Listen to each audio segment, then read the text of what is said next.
3 years ago, 80% of the business was you, and now only about 29% of the business is you. I was under the impression that what I needed to do was just, do more business.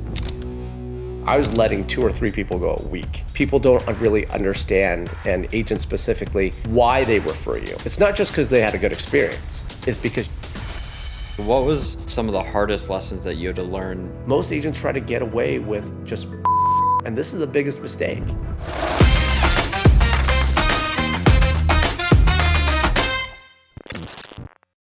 You've built a business where you've done over 106 units last year, and you mentioned 3 years ago, 80% of the business was you, and now only about 29% of the business is you. Can you talk about like that shift and how it's impacted like your business and your life? Yeah, I think for a long time, I was under the impression that what I needed to do was just, do more business, which is great. But what I actually enjoy a lot more today is getting the agents to figure out the processes, the systems that we have already built so that we can go ahead and help them do more business. There's agents in our business that last year was their first year with us, and they closed either 12 transactions, 23 transactions, and then Ray also closed 24. And he's been in the business a little bit of time, but we were able to help him do that. And that transition from being honestly just an agent and having a job and be able to build a team and build a business was like, it was a very painful transition, to be honest. But it taught me a lot about myself and about, the business and how to grow a business. And I was curious because when we went to dinner, you asked Keita, who said 75% of the business was her, and that kind of caught you because you were like that. Like, why did that kind of stick out? Because I remember what it was like to basically be, at one point, even 3 years ago, I was like 80% of the business. So it's very difficult to, have time to support agents because you can really only grow yourself or the agents at a given time. It's very hard to like make the time so that you do both. When you do transactions on your own, it's great. It absolutely increases profitability, but you actually lack the performance from the other agents. And as long as you continue to support them, lead them forward, that is what's going to give you a path for actually more flexibility, freedom. And I love seeing when they start to win and realize that they can do this. And this is a possibility for them to make it in this career. Because a lot of the agents that we have, they actually started from scratch with us. What does your schedule look like today versus like what it used to be? I'm sure you probably gained quite a bit of time back where you're able to like use it in higher leverage ways or just have a little more like freedom and flexibility. Yeah, I mean, that's a big part of it. I definitely have more freedom and flexibility using those words. But at the same time, a lot of it is focused on the team. Yeah. Like, what do the numbers look like on the team? How do I generate more opportunities for them? How do I put opportunities in front of them that I know that they're going to be able to move forward as well? And then as well as, when I talk about coaching, even doing that, outside of the team, that's something that, I've spent more time doing because I haven't realized it until more recently that that's kind of passion of mine to coach and facilitate where I can, other small business owners as well. Nice. And because I think you bring in, how much, there's like 70 or 80% of the deals for the team, or is it a pretty high amount? I thought it's about that. Yeah, Okay. It basically comes down to the majority of the production that we do is through the partnerships that we've grown over the years. And those partnerships allow an entryway into more opportunities for the team for sure. Between like how we spend money online and everything else, that creates opportunities for them. So it shortcuts that process. And they're welcome to build their own business on the side as they continue to do it. But we are a big portion of that because that way they start to see more results. It increases their skill set and allows them to go ahead and have more confidence, to be honest, to work their spheres of influence and build those relationships. Yeah, because being able to provide them business like is a helpful thing. It's like, okay, you don't have to just go out and get it on your own. Like here's some deals. You're able to give them kind of, I don't want to say like a reason to stay, but it's like that is part of the value prop in a way. Like when you look at that, like how do you generate that amount of business? Because it's not a little bit to be generating 70 to 80 like close deals. So I imagine you're also getting way more than that in leads too. Yeah, absolutely. So for us as a team, I would say that part of it is strategic relationships with financial partners. That would be Interesting. banks, credit unions, what have It you, just goes to financial your advisors. background. Exactly, exactly. That's a great way to look at it. So for us, with those financial partners, they understand exactly what we do and how we do it. And they want to be part of that process as well because they know that at the end of the day, we'll do everything we can to move the client forward in a positive way in an advisory style relationship. So they know they're going to look good. And if they look good, guess what? Their business is going to grow. Yeah. So it's kind of a mutually beneficial relationship that we've built.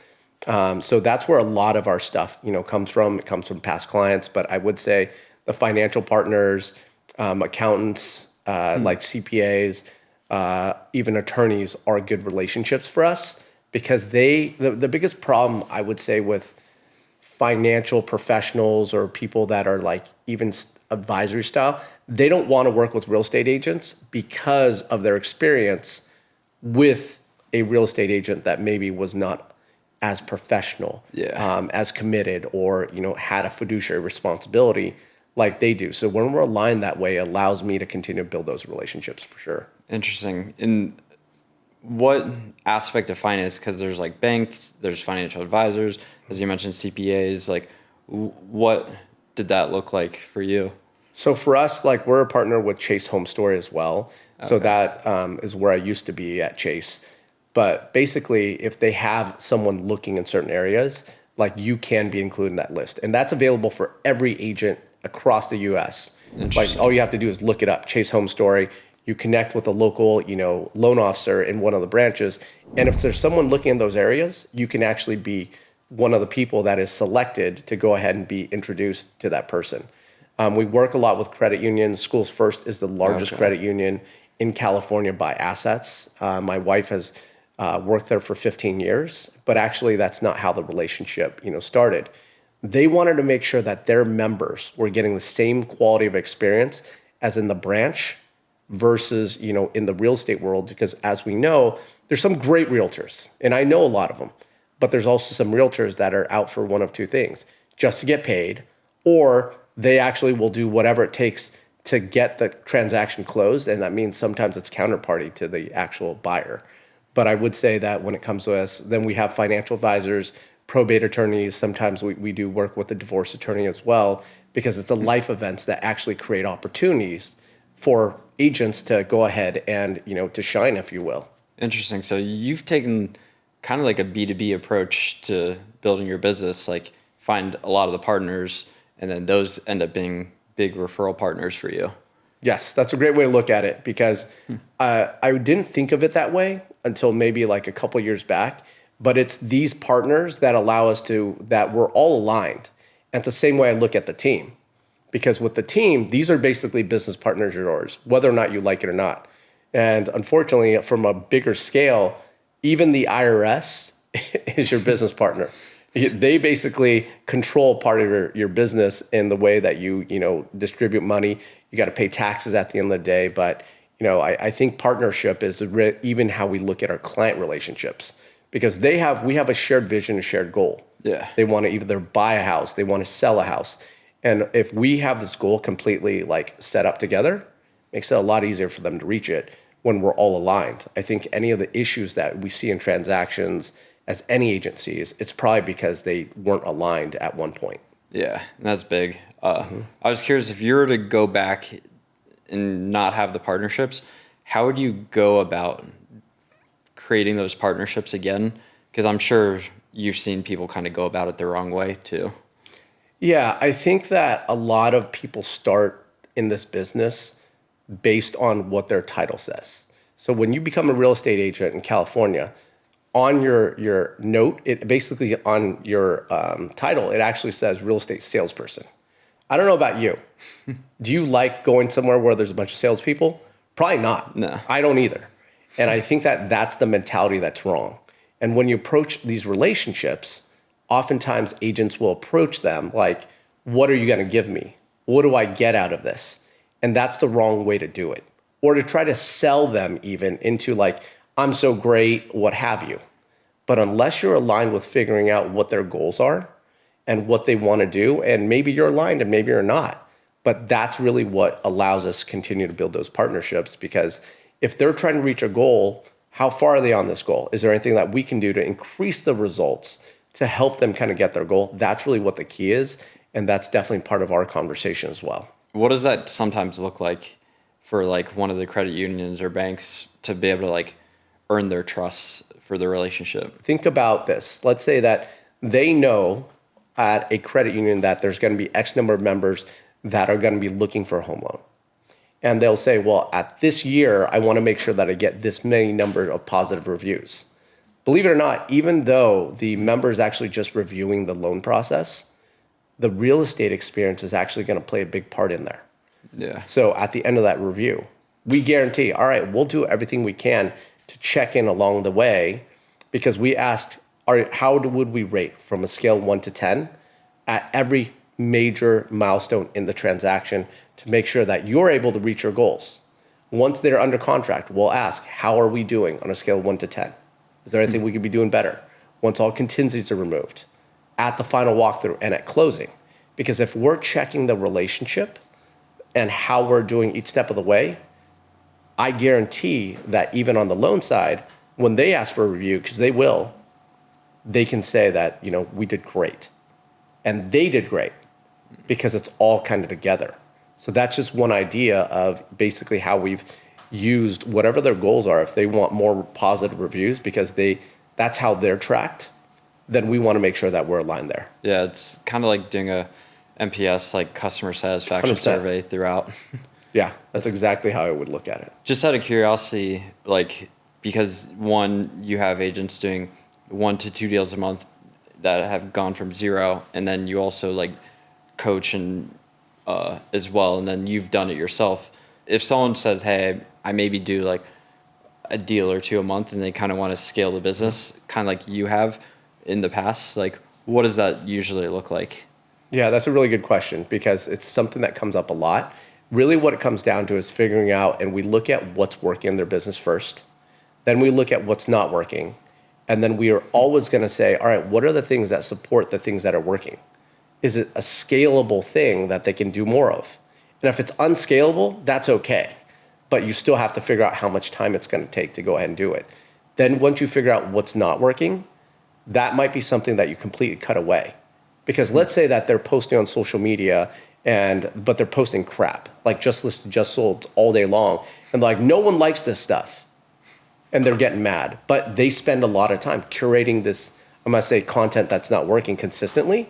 Then you just remove that.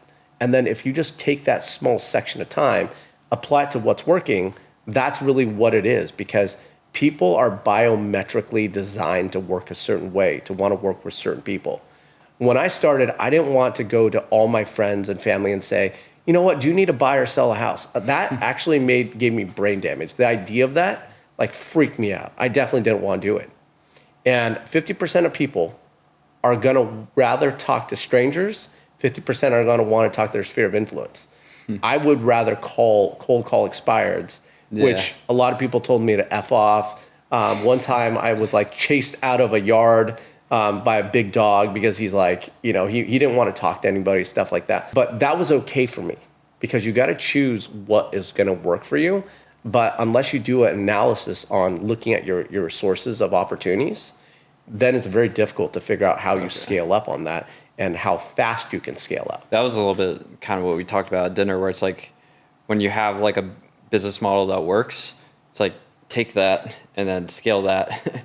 Don't try to go do something else. Like if expired, don't add in open houses or social media if it's going to take a ton of excess time away from the thing that's already working. 100%. I feel like sometimes agents don't always look at what's working and think about how to scale that. And I'm curious, if you had an agent that you can think about in the last year or two that you had to sit down, what were they doing and how did you get them to actually change the way they thought about it and be like, oh, I can turn this up a little bit?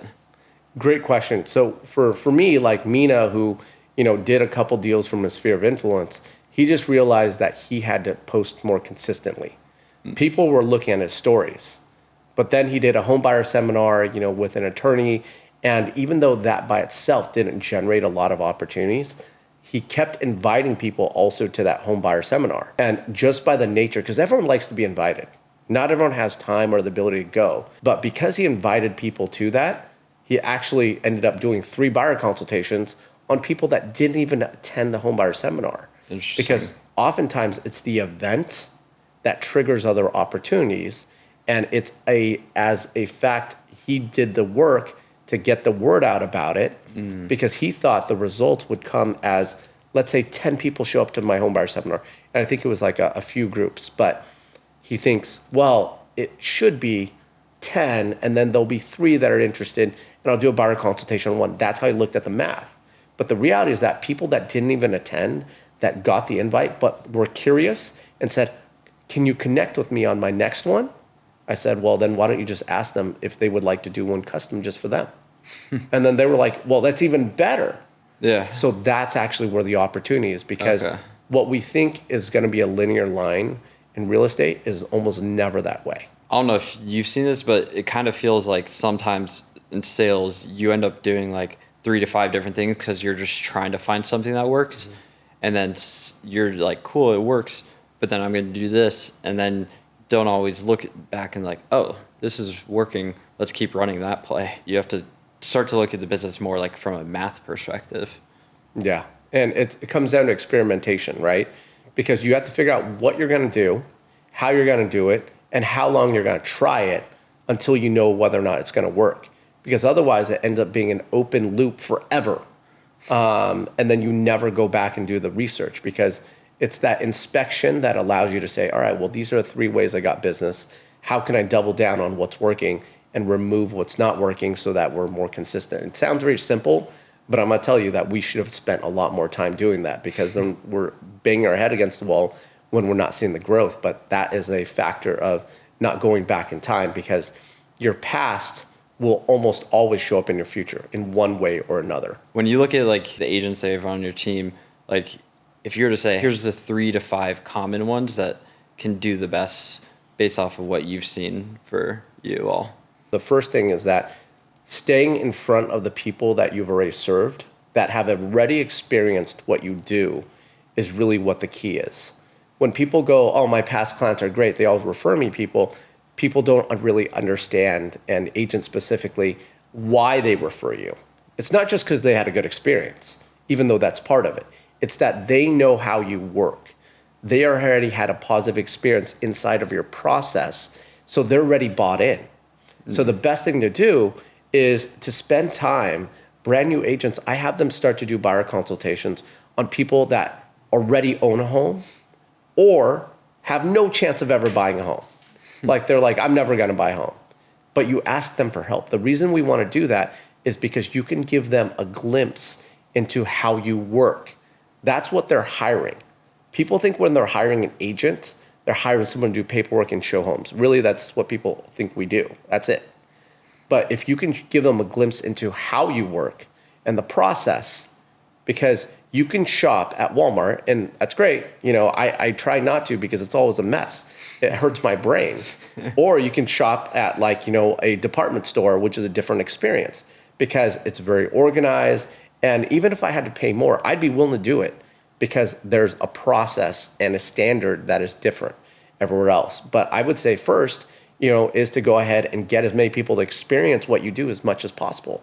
Then number 2, when it comes to generating leads, it's figure out what you like to do. Because what happens is that I had a friend that actually got a lot of business, and he's in another state, but off of fly fishermen. You're like, what the hell is that? Like, he's like, I was like, he's like, well, I'm trying to get leads, so I don't have time to do fly fishing. And he loved fly fishing. This was his thing. And I was like, I think you should spend more time fly fishing because eventually there's a lot of time where you're not doing anything. Yeah. So then he started talking more about real estate. What do you do? What have you? And then he actually got a lot of business from those people because he realized if you don't focus and figure out what you actually like to do, then you're doing all the stuff you hate. And there's no way that is unsustainable in the longer scale, right? Eventually they're going to burn out and then I'll quit the business. But if you can figure out, I like spending time doing this, then spend more time doing that. And then as it naturally happens, and you don't have to be salesy, just connect with people. That's another piece that, I see that not a lot of people do. Then I would say that the third part is really trying to figure out where you want to prospect. You can cold call expireds because they obviously need a service, but there's just a high barrier to entry because not very many people are going to want to do it. But the truth is, this is someone that's already, potentially interested in for sale by owners. That's an option as well. And then from there, you can kind of decide, what makes sense. But open houses, like historically, have been very good for us as well to find the buyer. And because we do a good job at our open houses, the photos on the property look great. We make sure all the lights are on, all the toilet seats are closed. The simple things that show how you like to present something.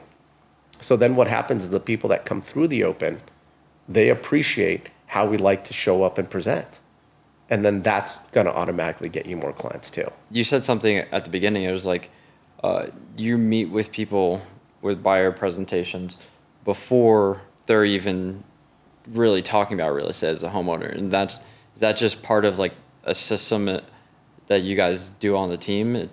You just have those real estate conversations with people who aren't even in the transaction to just kind of start building that relationship? It's actually for two things. Number one, for a newer agent, it's so that they can develop the confidence to talk to people. Because when you're presenting something, there's a couple different layers. Like number one, you can read something. Then number two, you can read it and actually understand what you're actually reading.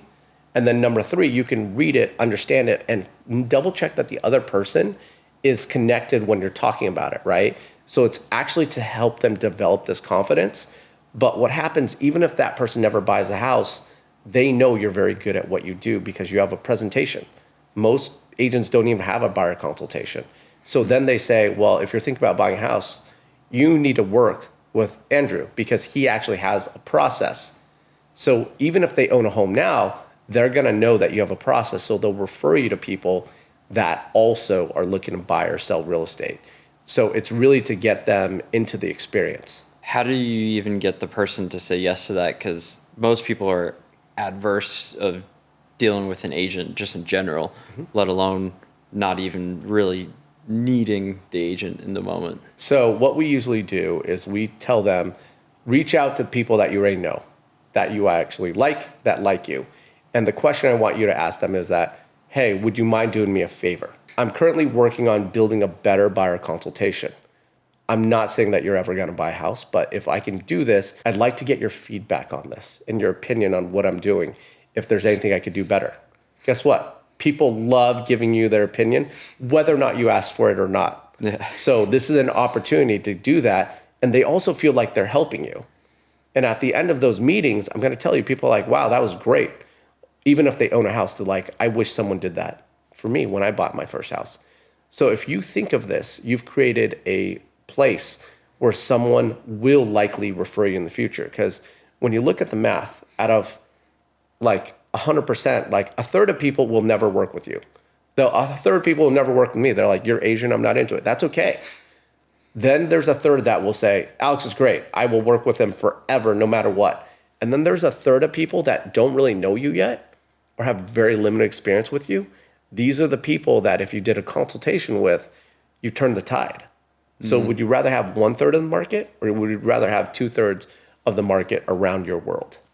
Do you have an email database, but you struggle staying consistent with your email marketing? Email marketing is still one of the most under-leveraged marketing platforms, yet it has the highest return on investment. For every dollar you spend, you get 36 to 1 ROI. So if you want to profit more from your marketing, you need a local email newsletter. So that's why we created the local email newsletter playbook that breaks down Ryan Snaden's entire Naptown Scoop playbook and how he built it from 0 to 30,000 email subscribers and makes over $320,000 every single year. It breaks down his entire strategy, and not just for his local newsletter, but also how he grew the media company to over $500,000 every single year. It goes through his content strategy, how he grew, it goes through his entire team, how he hires, his monetization, everything. So if you want the $320,000 local email newsletter playbook, click the link in the description below. Download it now. It's completely free. It has over 21 pages behind how he built his entire media company. So click the link in the description and download now. My first job was Cutco sales, and the whole pitch around getting the meeting saying, hey, I'm working on something for a scholarship. I don't expect you to buy anything. I just want to do the presentation. It's going to help me out either way. And it's kind of like this low key way of just getting there, doing the presentation, and then you kind of drop their guard in a way. Like they don't have to buy. And it's kind of a little similar where it's like you're just getting the presentation to get in front of them, and it has multiple benefits of practice and then potentially referrals and more. Yeah, it's multifaceted for that. And I think that's why, Cutco did so well, other than dropping off, children in a warehouse district. You're like, figure it out, go talk to some people. But I think that mentality is educate first. And once they have the information, then they can make a decision, because you can't sell someone the information without them wanting to experience it. But I think it's just a very easy entree into finding a way to support people.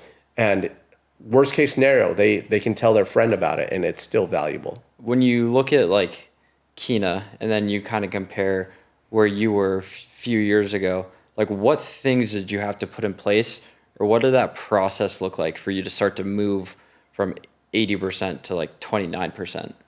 For me, it really came down to figuring out what are the things that no one can do except me? What are the things that I love to do? And so once you take those two out of the equation, you figure out what can someone else do that I don't love to do. That's actually perfect. That's where I started. And that means having an operations team that kind of has the ability to do those things. There's things that I will never give away. Like sometimes I'll have like another team like post my content. I'd rather be the one that like writes it, goes through it, and make sure that it looks tight before I get it out there. Do I love doing it? No, but it's probably a high skill set, that only I can do. Because if I saw a post that didn't make any sense that was written not by me, I think I would cringe. But the other part of it is that you got to figure out the systems and the processes that support where your vision is, when it comes to being a team. Because there's a lot of people that say they're, a team, but the truth is that there's a team leader and there's not really a team. It's basically either built around, the primary agent, or it's basically built around the success of all the collective members. And that's where the mentality had to change, where I have specific goals for each team member that they created on their own. So there's a unit number that they want to close. Yeah. And as an example, Ray wanted to close 40 transactions this year, which would be like a 45% increase compared to last year. So it's not a surprise to me, but he has 8 pending transactions right now, which is more than he's ever had. That's and it's awesome. Not because he's a genius. It's because he said he wanted to do this. And my job as a leader is to be like, all right, it's going to require more work than required last year, which he's aware of. So then my job is to keep him accountable when it comes to that. And the last piece of that, when you're creating clarity, is figuring out, well, what does he want to happen in his personal life that hasn't happened yet? Because your business goal is cool, but all the money in the world, if you look at the divorce rate, is not enough. Money is not enough. So it really has to be, what is a personal goal that you can attach with that? But figuring out what goals the team members have so that you can kind of support that. Because if you don't have that in there, I'll tell you then, it's just like it's a number goal that's vanity, or it's really just an income goal, but long term it's unsustainable. Yeah. So you're using kind of anchoring their business goal, financial goal with something that like, hey, we're doing this because of we want to buy a house, want to get married, or whatever the reason is, because there's always something underlying. So 100%, because we're all human, right? And we all want something. And so once I'm able to uncover it, which is part of the coaching that I do, then it gets a lot more powerful. Be it something that can bring on a life of its own. Because until that point, it's all theory. And guess what? In today's age, you can go to AI. All the frameworks that have ever existed in this world, It's on there. it's on there. People don't need more information, but they need people that are going to advise them on the information to make good decisions based on who they are, but more importantly, where they want to go. I'm sure you started to even think through systemizing the coaching for you. Like, here's how we structure it, whether it's like a monthly call or a weekly team meeting. Like, what does that accountability framework kind of look like? Yeah, so for the team side of things, how it works is that we meet every other week. And it's either red light, yellow light, or green light. Are they ahead? Are they on pace? Are they behind? And if so, what is the reason that they got there? So it's never like why. Keep in mind that there's a very famous book, which is a great book, Start With Why. But when it comes to coaching, that's the worst question you can ever ask someone. Think about this. Your mom asking you, Andrew, why didn't you clean your room? Are you excited? You're miserable already, right? Yeah. Why aren't you on pace? Bad question. What got in the way? What got in the way? Nice. So that's how you start. What got in the way? Where can you over-index to catch back up? What can I do to help you get back there? And so what happens is that my job is to shine a light on those areas, because the biggest gift that you can give anyone that's trying to reach a goal is self-awareness. Because at that point, they can decide how they want to react if they want to get back on track. And that's what is really the key when it comes to coaching. So that's how the framework looks. When you look at that number, is it like one number or is it two numbers? Because you can do how many appointments did you set? How many conversations did you have? Or like how many deals did you close? Is it like the input, the output, a mix of both that you look at? It's a mix of both. So we do, between Tuesdays and Fridays, we do a check-in call. That's like, and what we look at is how many contacts you had, real estate contacts, and then we say how many appointments you set, then how many signed agreements or new offers you wrote, how many new escrows, how many closings. So those are the 5 vital factors, and we track that. Okay. Then when it comes to our biweekly one-to-ones, how many transactions are you looking to close this year? Let's say it's 20. You have to basically open 2 transactions a month. So are you on pace with your actives, or your active transactions, or meaning pending? So we look at that and say, all right, where's that? What's your pipeline look like? Who are your top 3 people that you potentially could move forward that are already interested, that maybe need a little bit of love? So we just want to be very strategic about how we do it, because to be very honest, I'm not built with KPIs. I was never a guy that's like, oh, this is the goal. I don't think most people are. I think you're kind of forced to learn it. Correct, because you're like, this is what the target is. Yeah. But what happens over time is that you realize you need some sort of either North Star or an idea of what you want to create, but we reflect that back on the agents. And it's not our job to go ahead and make them do the work. It's give them clarity so that they can decide what work they want to do. The number tracking, the call, is that all you, or is there like any operations or other salespeople that are doing that piece for you? So they help track that for me. Okay. And then after I complete the one-to-ones, I upload it, we put it in ClickUp so I can look at how it was last time, what's improved, what's getting better, and where they need to go. Because they might be doing something that is not working, but they're pretty committed to it for whatever reason. And it's not my job to make them abandon it. It's my job to shine a flashlight out and be like, if it's not working, do you want to keep doing this, or do you want to try something else? Because most of the time, most agents will actually try something new all the time. Yeah. It's always trying something new. They're on a hamster wheel of the experiment phase. They're spending money on this, they're doing this. But if there's too many experiments, the truth is, then there's no reflection. Yep. And then they actually don't see any growth, because the lack of reflection is really what a problem is. The ability to reflect kind of faster and make the change from that is like, it's a big difference for like leaders and like everyone else. Is the faster you're able to kind of like iterate off of that feedback is kind of a positive reinforcing loop. I don't remember where from, but it's, you guys basically systematically do that for the team and kind of keep them accountable every single 2 weeks or so. Yeah, because there's a feedback loop. Yeah. And I think that's what you're saying. Like the faster the feedback that comes in, the more you can adjust. Like if you're flying a plane or, driving a boat, the thing is that the compass is the feedback loop.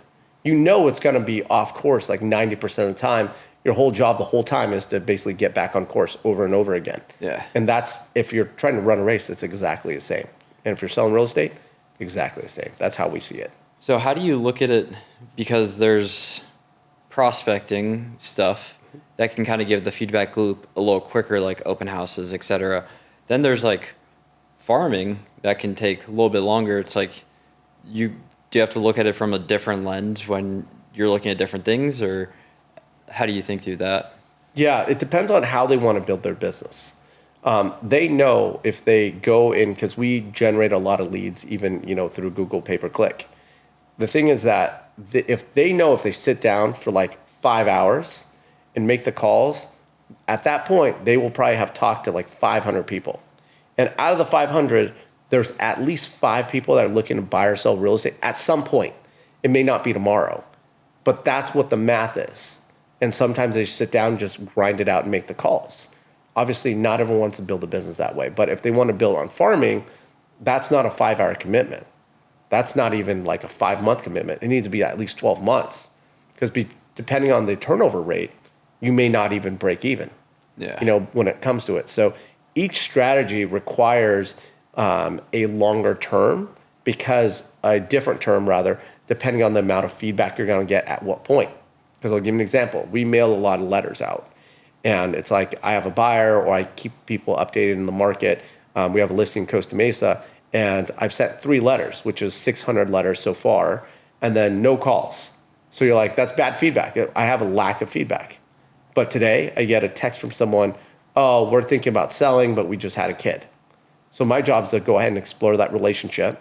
I'm like $600 into this, but if I sell that property, it's worth like a top line of like $25,000 to $30,000 in commission. So that feedback, it's very little feedback, but I know that it works better than like me just farming an area. Yeah. It's one of the things, like you were saying, like Ken Posick, because his visibility is so big, he's like, I'm going to stack and then go on top and then do that on top of what I'm already doing, because it's going to support his long-term goal. But the more feedback you can get, the sooner is usually a lot easier, because we live in a world where like our attention spans are crazy short, myself included.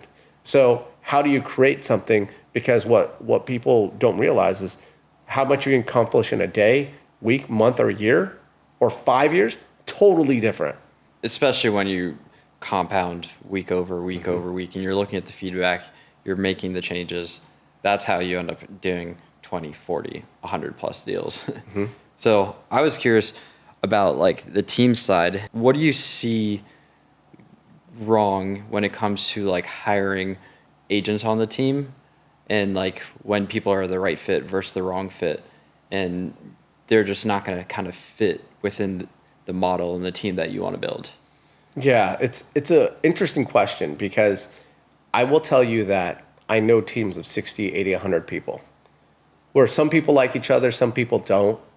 But if you think of any job you've ever had in your life, you're not going to love everybody, wherever you're working. It's just rare that it's going to happen. Yeah. But you need to decide what kind of team leader you want to be.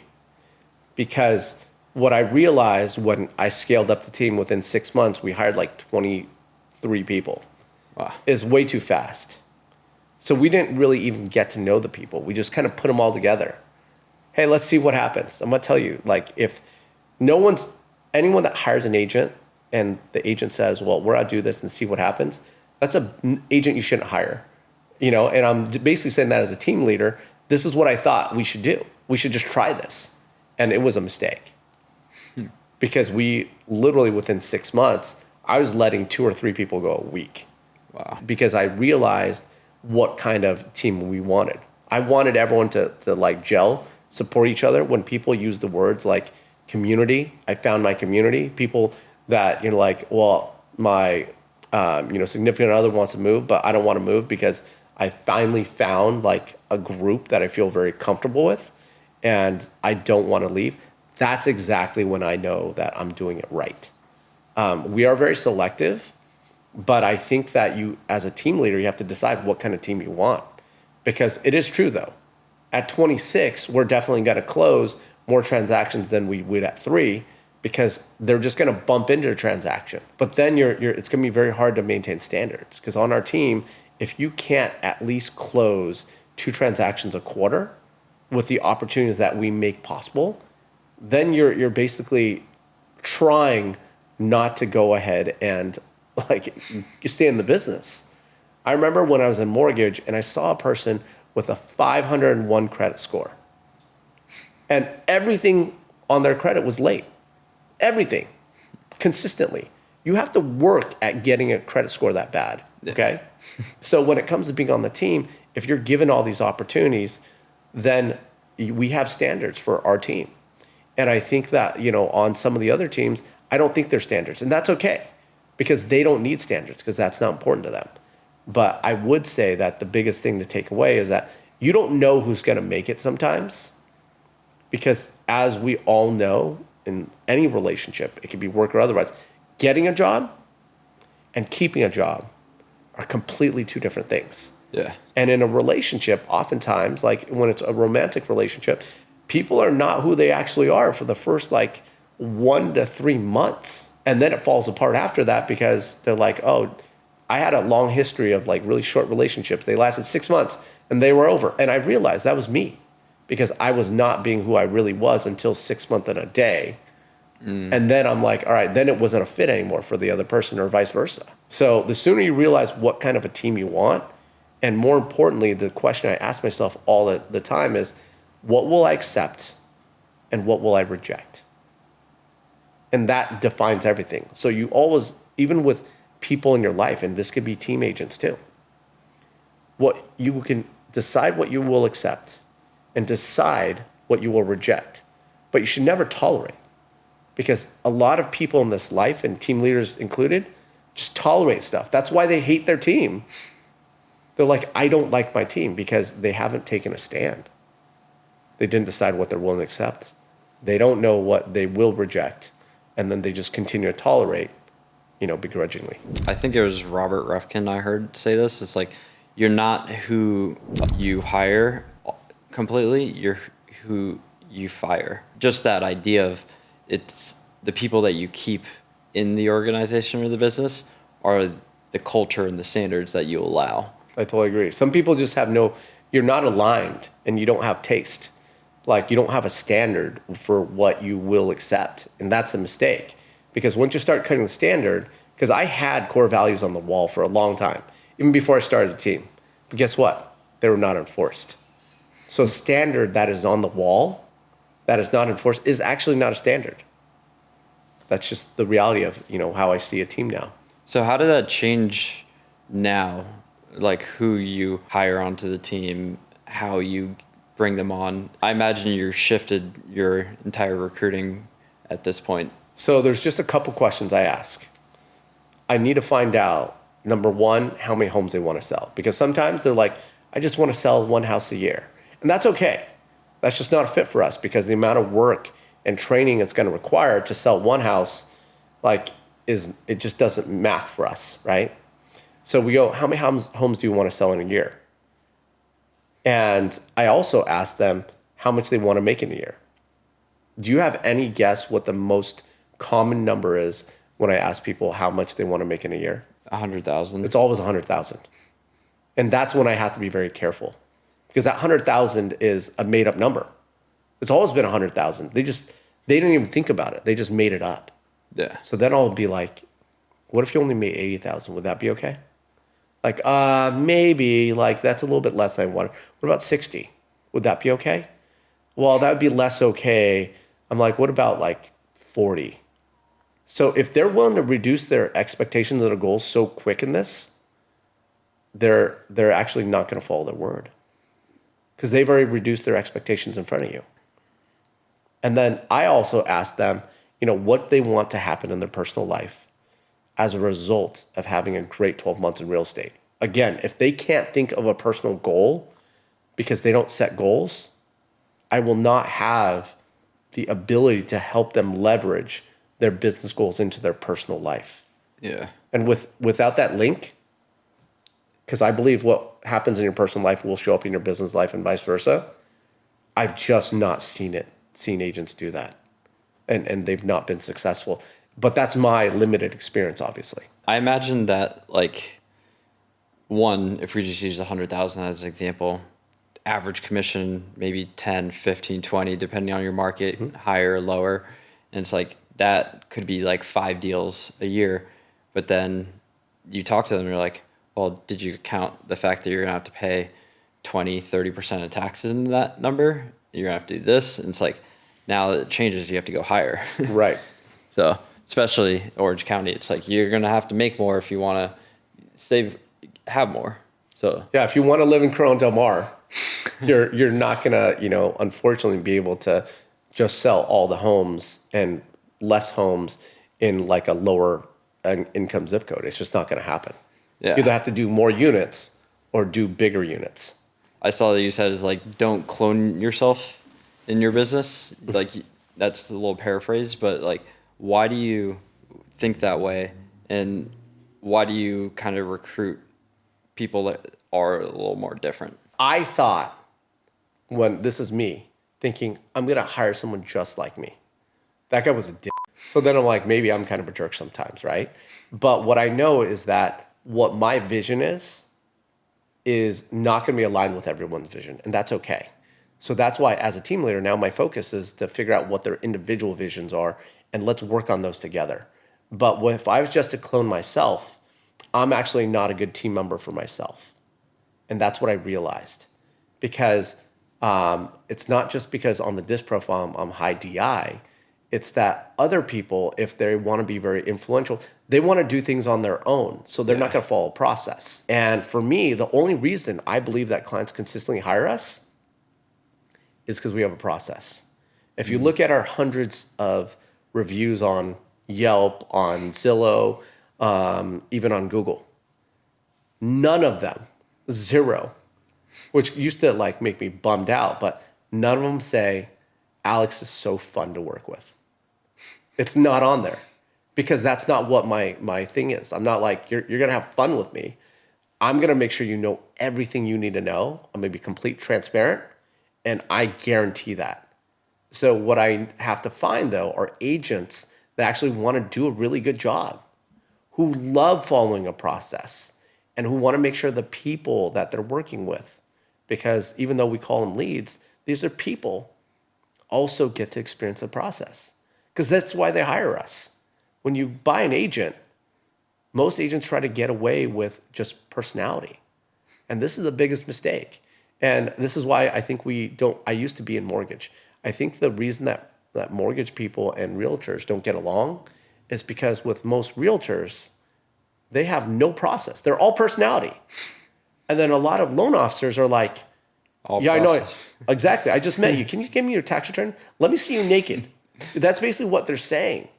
They're all process and no personality. So I think there's a balance in there. But, for my team, like, we really want people that want to follow a process, who want to make sure there's an experience for their clients, because that delivers a good experience. And when you deliver that experience again, that's when you're going to almost have someone that is committed to working with you in the future. Because a big part of our business is actually, our past clients that, we usually just call our personal clients at this point. Nice. Yeah, because the typical hire for agents is like, I want to look for a D because they're driven, they're ambitious, they're going to drive business. But then those are the people who end up are like, well, I want to run my own business my own way. And it's like, you're kind of like flipping it. And it's like, we're looking for people who can follow the process.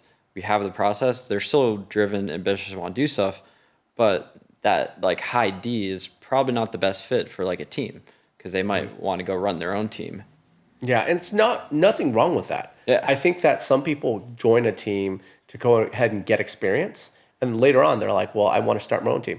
And if an agent on my team said, I want to start a team and I want you to help me, I would happily do that. because I don't see this business as competition. I mean, it's co-opetition, I guess, because we have to work together.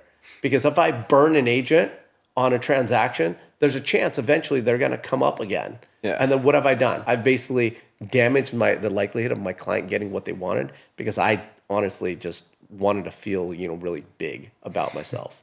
And that's a mistake. But you're exactly right, because if they're too high D, that's not a bad thing by itself, as long as they want to do a good job, while it happens. What was some of the hardest lessons that you had to learn from like building the team? I think the biggest thing is to figure out who you want and what kind of team you want. Like I kind of talked a little bit about that, but some people can have a bunch of people and it can be a revolving door. That's just how they run a business. And I think that's okay. I just can't do that.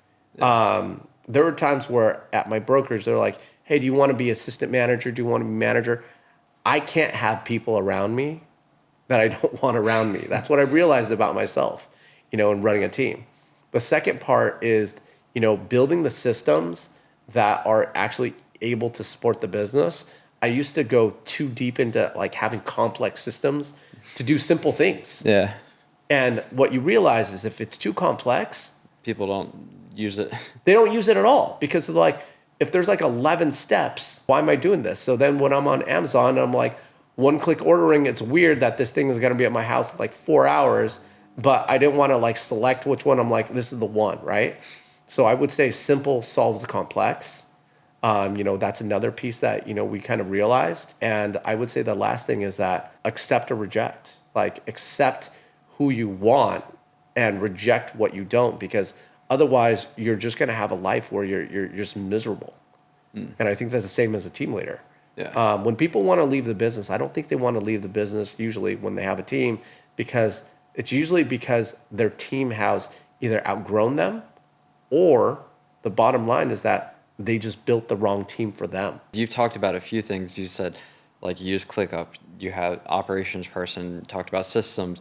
Like, if you had to say, like, these are just foundational systems that can help a lot with any, like, team's business, well, what are those for you that someone else can do? So when it comes to, like, our tech stack, we definitely use Slack. Slack has been really good for us because at one point that we had like 20 people in a group chat. It was wild in there. Stuff like, hey, I just went to this party. They're like at this party.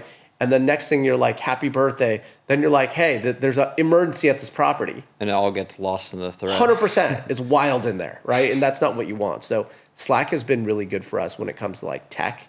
Nice. ClickUp is good for project management with like how we track stuff. There's so many different like tech tools when it comes to that, and we do, run Follow Up Boss as our CRM. Nice. So that we can kind of segment when we do mail, we, work with Ella to go ahead and get our newsletters out, which has been super helpful for us because I was spending literally like 8 to 10 hours a week looking for content and then figuring it out and then trying to make it perfect and then never sending it out sometimes. So those are some things that, I would say have been big game changers for us. And when you look at like the org chart, because as a salesperson, paying someone's salary is also a big switch to being like, hey, I've overhead a payroll. And like once it starts to stack up to like multiple people, you're like, man, this is a fixed cost that's not going away every month. Mm-hmm. Like what have you found is like, okay, these people for us at our scale, like this is important that we have in the organization? Yeah, so for us, we run fairly lean. Nice. We have an ops director. We have someone else that basically helps with admin. We have 2 offshore, people helping with like data and what have you, updating lists and stuff like that. And then from there, we do have 1 showing assistant, and then 3 agents at the current time. That's awesome. Because the ops director simplifies operations, having someone who's like a little higher level. And then it's interesting that you have like VAs who are doing like data integrity. Is that kind of what they do? Mm-hmm. That's so smart. Go through Follow Up Boss and then see where like maybe some opportunities are not being, taken advantage of, reassigning stuff. So they handle that. That's smart because you probably know like data in the world of AI is just going to get more important. Mm-hmm. So keeping that data integrity is like huge. Yeah. So That's usually where we messed it up in the past, to be honest. We just stopped like updating the data as accurately as possible, and we're like, oh, we don't. Is this a past client? Who is this? Like, so it was not very clear, at that point. and it makes sense. It's like as a salesperson, you don't the first thing you want to do in the morning is not to go do data entry. So it's better to have someone else who does that and just have leverage through that. Yeah, exactly. The philanthropic side contribution, like that's pretty big to you. And I was curious, like, why? So when I started in this business, it actually was not like, oh, I'm gonna be a great real estate agent. I gave myself 6 months to try to like make it. That's what I said. Like, I had 6 months of expenses. So when in that time, like I didn't have a bunch of clients, so I had nothing to do. And so what I spent time doing was volunteering. I worked with Habitat for Humanity. I was walking a bunch of dogs and doing all these things. And when I was doing that, one thing I realized is that, hey, these are actually really cool people that I got to meet along the way. And one time at the site at Habitat for Humanity, they're like, what do you do, by the way? I'm like, I'm in real estate. They're like, oh, well, I actually have a house that I might need to sell because it's like their family's house, but they need to sell it because it was been the family, but their parents had passed away. And I was like, yeah, I can help you. That's really where a lot of my business came from. And it wasn't through marketing. It's because if you surround yourself with the right people who have the same mindset as you, you're going to find opportunities. And then same thing, like it really came down to like some of the loan officers that I was kind of helping and coaching at Chase Bank. They were like, oh yeah, we might have a buyer for you, because they need a different agent that's going to spend a little bit more time and break down the process. So again, with under the ideal of partnerships, that's what it is. When I was a kid, my mom lost a lot of money from bad, like it's not bad people, but choosing the wrong people. But she was always trying to like help people. And I saw that. And when I think that put something in me, so Yeah. that when I got a little bit older and had free time because I had no full-time job, then it's just something that, came naturally. And that's where a lot of the business, came for us, because I was like out volunteering and then people would just ask me about real estate. And that just came naturally. Okay. It seems like there could be a connection of like you saw her lost money and you got into like finance in different ways. And then I think Tony Robbins was the one that says like if you don't give $10 when you have like $100, you're not going to give like 100,000 when you have like 100 million. It's like you have to be able to do it from the beginning and do it throughout, as far as like contribution and giving to the community, stuff like that. I've heard that too. If you won't, I do believe if you can't give when it's hard, you'll never give when it's easy. I just want to ask that because I feel like there's usually a thread somewhere. For someone to do 100 million or 100 deals is like a big thing in the business, but they didn't see kind of like the journey that it kind of took to get there, which is never a straight line, even though it likes to look like that sometimes on paper. It's a lot of ups and downs. So can you talk a little bit about that in like maybe a moment that you either doubted yourself, maybe felt like you were failing, or even wanted to quit? Yeah, so my first full year in real estate, I closed 7 transactions.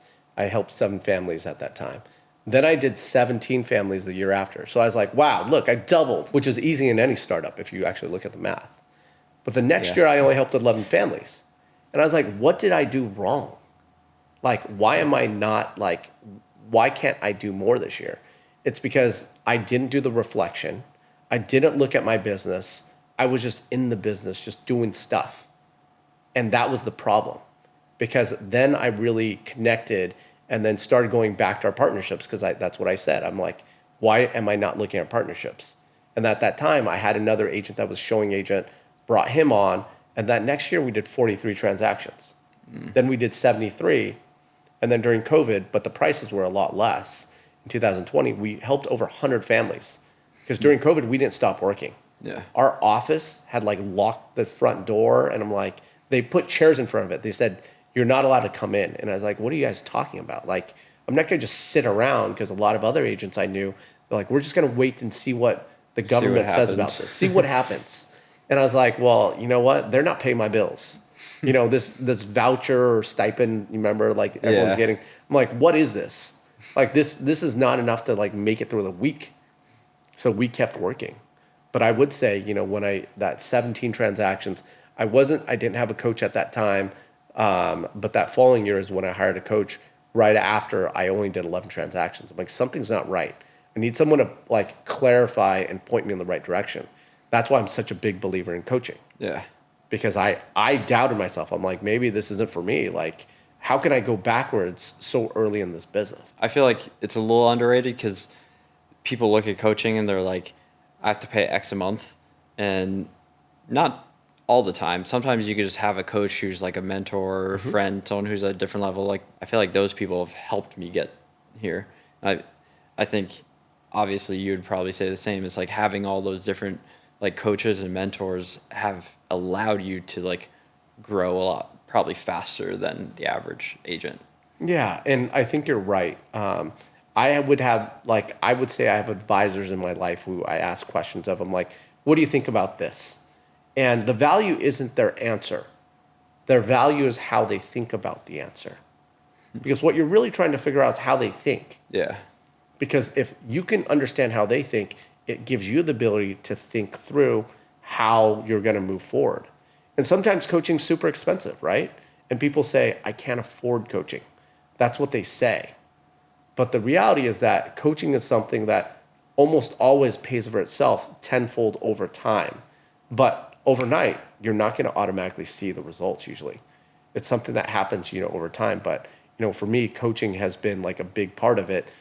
Maybe too much at points in my life where I'm like, okay, I'm spending a lot of money on this coaching and I wasn't spending enough time on implementation because I wanted to try to figure out the right answer.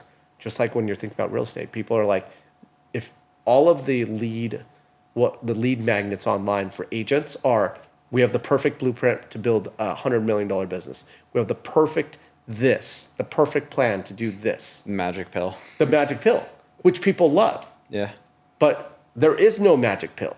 Yeah. And there is no perfect plan. It has to be based on what your plan is. A lot of times when it comes to coaching, it's granted caveat if like you're not just using it for information, you're actually using it to execute, then at the end of the day, and caveat the person is the right person as well, then that is just money that you're betting on yourself at that point. 100%. It's absolutely an investment into yourself, into the next version of who you want to be. Yeah.